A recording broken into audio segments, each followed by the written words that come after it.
So over here, it's explaining the explanation of this. So long-term debt includes non-current loan and redeemable preference shares. Remember, when we studied the capital chapter, the Oh my finance God, cost yeah. chapter, we studied preference share as well, and preference shares were of two types: irredeemable and redeemable. Redeemable were part of a like just like a long-term debt, right? And irredeemable were part of equity, right? So equity includes share capital, premium, and reserves, revaluation reserve, retained earnings, and irredeemable preference shares as well. So it's explained over here, right? The same thing. Okay. Now high and low gearing is the Oh, same explanation. You can see. and Did you need to write something?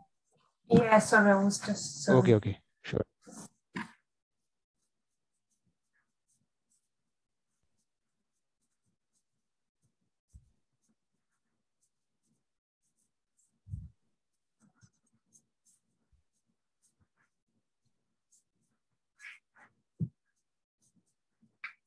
Equity.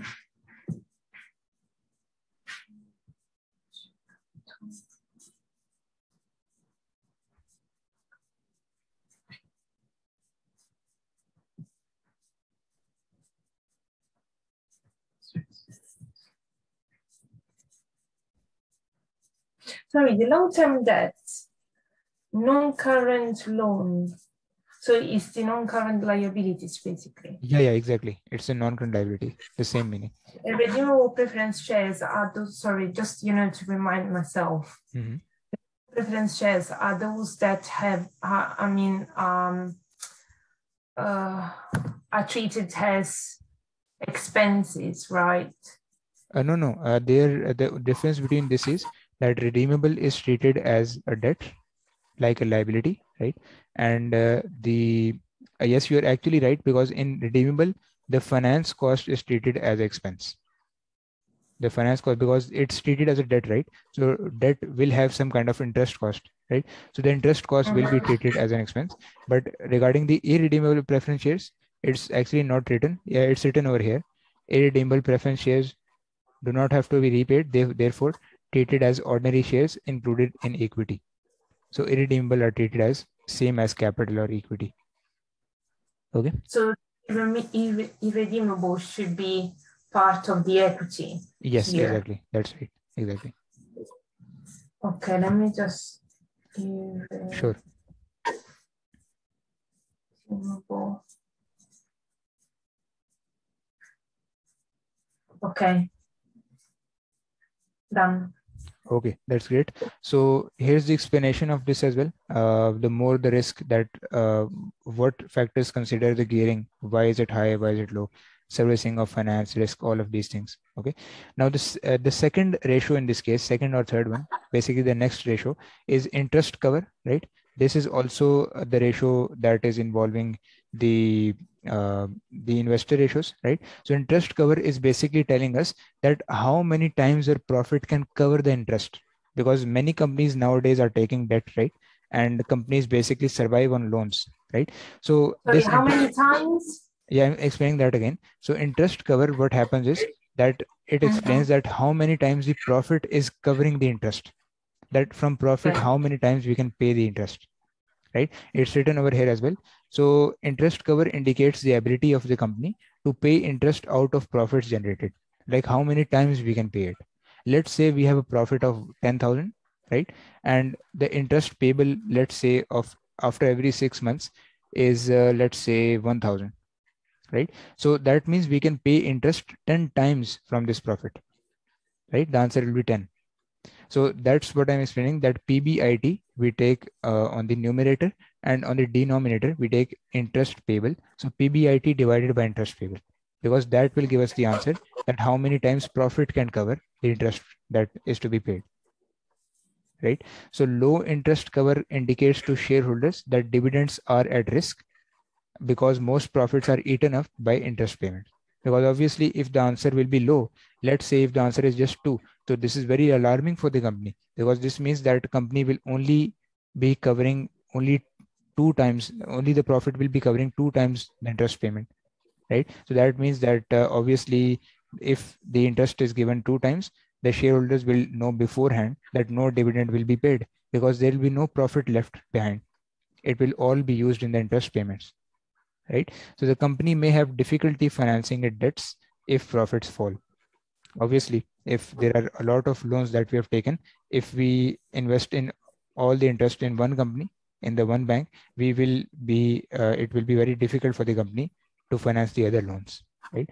Interest cover of less than 2 is usually considered unsatisfactory, so usually it should be greater than 2.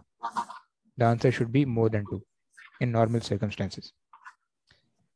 Okay, just give me 30 seconds. Let me plug in the laptop charger. Okay, just 30 seconds.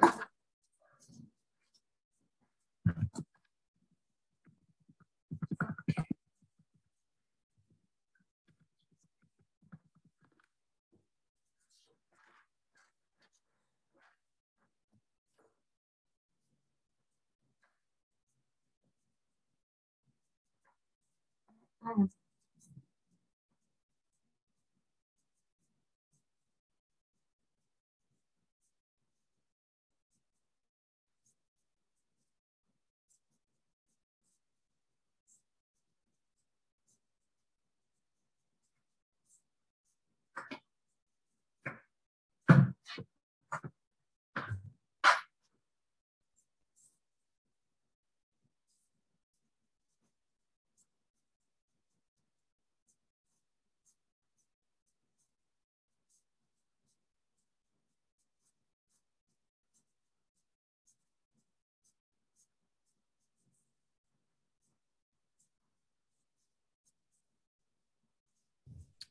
Okay, that's done. So interest cover is done. I hope you understood it. So again, this is the explanation of this as well. Again, you can read it. If you have any issues, let me know. And I think we are done with the chapter. I don't think there is anything else. Yeah, the chapter summary is here. So all of the things you can see over here, we have successfully finished, right? The major part of this chapter was explaining the ratios. Again, if I recap, there Yeah. are 4 kind of ratios: profitability, liquidity, efficiency, and the investor ratios, the last one, right? So profitability had 4 ratios: gross profit margin, operating profit margin, asset turnover, and return on capital employed. It's basically telling what return is the company generating on every dollar that is employed, right? Now, liquidity ratios told us that how quickly the company can convert its asset into paying off liabilities, right? The first one was current ratio, which was current liabilities divided by current assets divided by current liabilities, right? The second one was quick ratio. This just excludes the inventory. It's the same as the current ratio. Okay, and the efficiency one had 3: inventory turnover, receivable days, and payable days. And also we Okay. had the triple C formula. So this plus this and minus the payable days. This was the triple C formula, right? And Okay. finally, we saw the gearing part as well, the investor ratios. Gearing was debt divided by equity or debt divided by debt plus equity. And second one was interest cover, that how much quickly, how much times the profit can uh, cover off the interest payments. This was interest cover. Mm-hmm. Okay, and we're Okay. successfully done with this as well. Let's take a short break. The class has already been 1 hour 20 minutes. So let's take a short Yeah, break, that's true. uh, Yeah. 6 7 minutes, or let's say 10 minutes. And after that, there are very less questions for in the exam kit, and we'll study them after the break. Okay. Okay, thank you.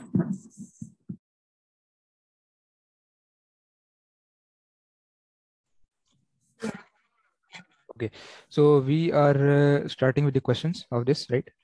Believe me, this topic is one of the most simplest in the whole F3 syllabus, because you can see the question as well. They're very simple, very easy to do, very small questions like these. You can see that we have to calculate for each year, and I would say they're like free marks, free 2 marks you can get easily, because you just have to apply the formula, right?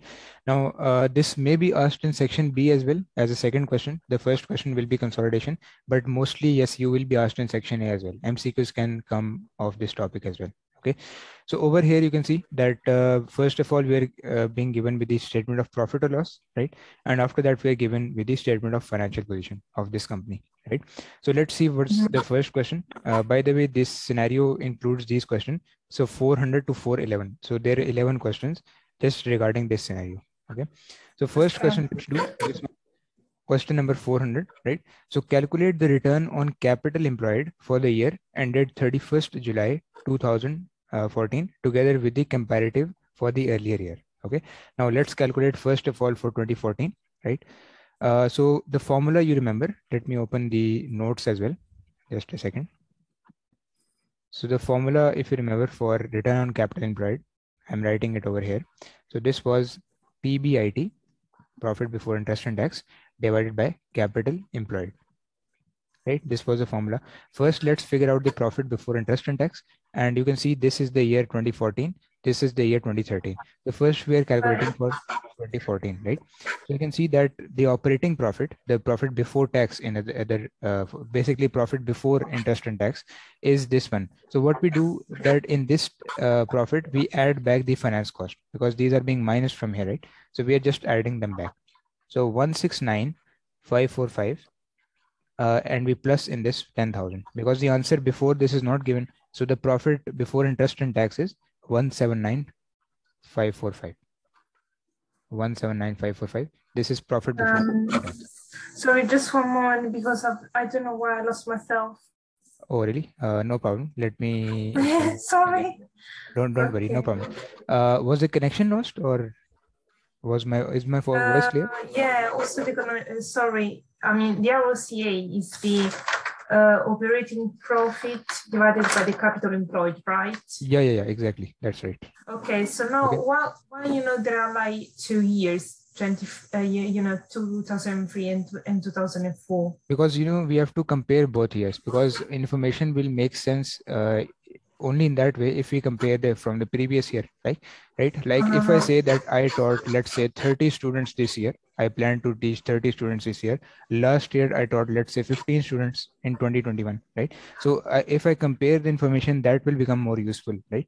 I will get to know how much improved I am or how much down I went, right? So that's why we're comparing two amounts, 2 years over here. Okay. Now regarding this profit before interest and tax, what I did is that this is profit before tax, 169,545, but still it has this 10,000 minus the finance cost, the interest expense is minus, but we need the PBIT, profit before interest and tax.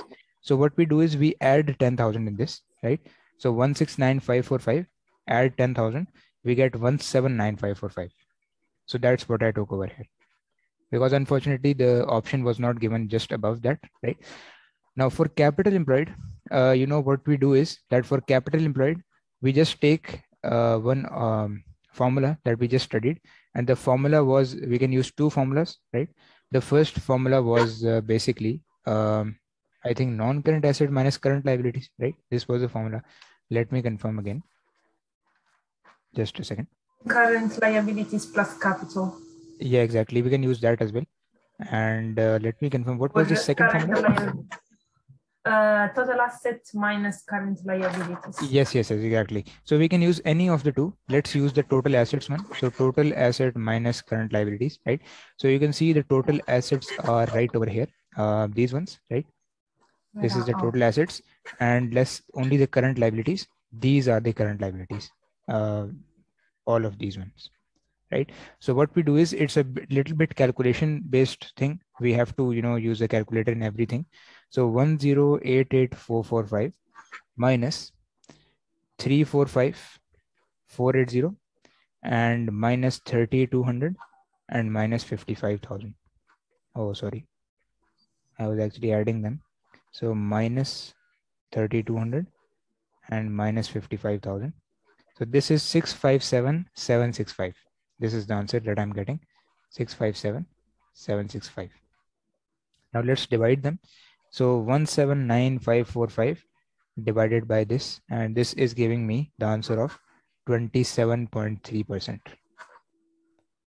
Okay, 27.3%. That means this is the answer for 2014, 27.3%. Now let's do it for 2013 as well. Okay, so for 2013, again, what we do is, first of all, take the PBIT, profit before interest and tax, right? And in this case, it will be 221450 plus this 14,000, right? 221450 plus 14,000, because we have to add back the interest cost. So 235,450. 235,450. Okay, it's the same process of the 2003 year, right? Yes, exactly. The 2004 first we did, now we're doing 2013. Okay. And for this, what we do is, this one 732110, 732,110. This is the capital employed. And we minus this with the current liabilities, which are these ones. So I do 179. hope that, in the second section of the exam, there will be this one, because it's Yeah, like, it's easier to line. Exactly. it's Right. much better, yeah. Yeah. So we divide it by 490,520. Right.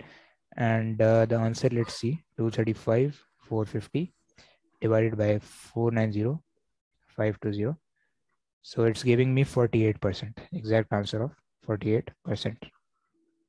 Okay. So this will be the 2013 one, which is 48%. So you can clearly see that the profitability has gone down. From 2013, it was 48%. We were generating, let's say, 48 cents out of every dollar invested. And in 2014, it came to almost half of the figure, right? Okay, so Yeah. this was question 400. Now 401. In 401, we have to find which figure? Gross profit margin. So it's very simple. Let's do first for 2014, right? So for 2014, for gross profit margin, what we have to do, simply gross profit divided by the revenue, right? So 340,995 divided by 1,391,820, right? This is giving us 24.5, right? 24.5%.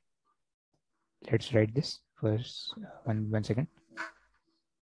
24.5%. And 2013 one, let's see as well. So it's 406,400 divided by this revenue figure. 406,400 divided by 1,159,850. So this is giving me approximately 35%. Okay, so the answer of this is 35%. Okay, right? Just give me 10 seconds. Okay, after that we'll continue. Just 10 seconds. Okay.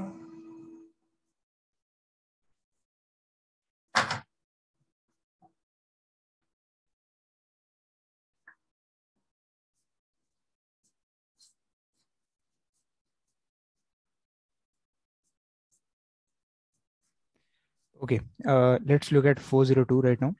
So compare the operating profit margin. So in this case, we have to calculate the operating profit margin. And operating profit, it was PBIT, the operating profit divided by the sales, right? So in this case, the operating profit margin, let's write it over here so that it's easier to calculate. In this case, we calculated it's 179,545. We just add this 10,000 in this figure, right? And we add this figure as well, because we have to move up in this case. 221,450 plus 14,000. That's 235,450. 235,450. First, let's calculate it for 2014.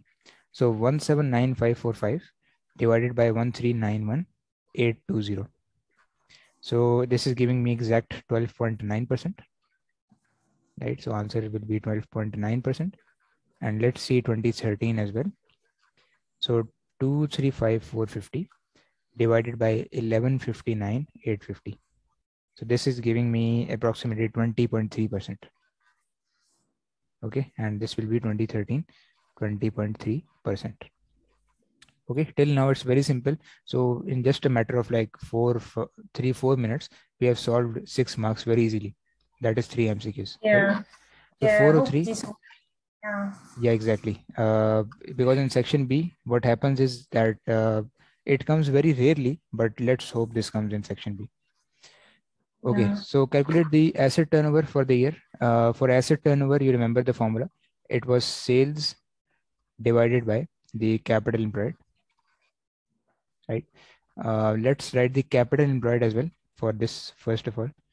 1 second. So it was 1088,445 minus, so that it's easier to calculate, minus 345,480 minus 3,200 minus 55,000. So it's 657,765, right? And for this side, let's do that the same. 732,110 minus 179,590 minus 62,000. So this is 490,520. Okay. Now let's calculate that first of all 2014. So what is the revenue? 1391 1391820 divided by this figure 657765. Okay, this is 2.1 times. I think it's times, right? Yeah, the asset turnover comes in times, right? So the answer will be 2.1 times, right? Let's calculate it for the other year as well. So what is the revenue for 2013? It's 1159,850 divided by 490,520. So this is 2.36 times. So 2.36 times. Okay, so again, you can see the performance has declined. It was more in 2013. In 2014, it became a little bit less. Okay, now let's do 404. So over here, we have to calculate current ratio, right? So current ratio was current assets divided by current liabilities, right?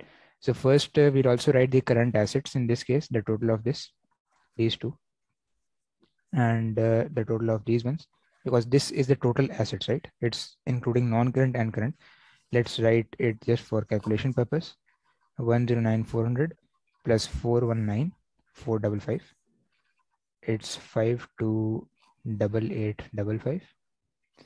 And what about this? 88,760 plus 206,550 plus 95,400. So this is 390,710. Right? And let's do the same for current liabilities. It comes up in the second section. I'm sorry? So this is very difficult. That is going to be like in the section 2. Exactly, you can say, but I think it's just the use of calculator, nothing else over here, because we just have to use a calculator. But it's like, is it often like in the exam, or do you think that it won't come up? This topic you're talking about? Yeah, like in the section 2. I know that there is, there should be all the cash flow, all the consolidated statements. Yeah. It can come up also this one. Yeah, exactly. The second question may be about this one, and maybe it will be about the cash flow one. So there's only uncertainty about that. But the first question will be most probably about consolidation. Right? But the second question may be for cash flow, maybe from this topic. Okay. Now for current ratio, let's calculate it for 2014 first. So 528855 divided by the current liabilities, which are 430,680. 1 second, 430,680. So it's 1.22. Let's see. Yeah. So it's 1.23 actually over here, right? And for 2013, let's see, 390,710 divided by 241,590. So this is 1.62. Right, 1.62 is 2013 figure. Now let's do next one, 405. Calculate the quick asset test ratio. So this one was basically excluding the inventory, right? So what we do is, first of all, we take this one. But this one you can see it does include 109,400 inventory. So what I'll do is just take this amount, 419,455, because there is nothing else right over here. So 419,455, and we divide it by the current liabilities, 430,680. So this is giving me 0.97, right? The answer is 0.97. And let's see for 2013 as well. For 2013, it's actually, let's exclude the inventory from this. So 390,710 minus the 88,760, right? And we divide it by the current liabilities, divided by 241,590. So this is approximately 1.25. Okay, 1.25. Okay, right? So I'll do the questions most probably till 407, right? Because I think after that you'll have to go as well. It's I think 12 p.m. I should go now, to be honest. Oh, right. I understand. Okay, no problem. We'll keep this till here. And actually, it's record break. Our class has increased the last 2 months' time. It's 1 hour 50 minutes today.